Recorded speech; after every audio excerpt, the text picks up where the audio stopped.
In this video, I will show how to fix Gmail is not showing all of my emails on PC. So log in Gmail.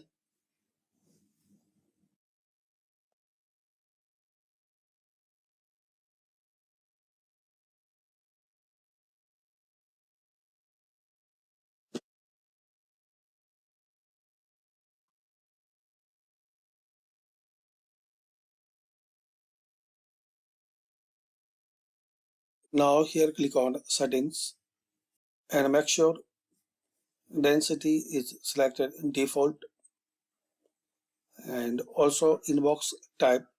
Make sure you have to select this default. Then exit and reopen your Gmail.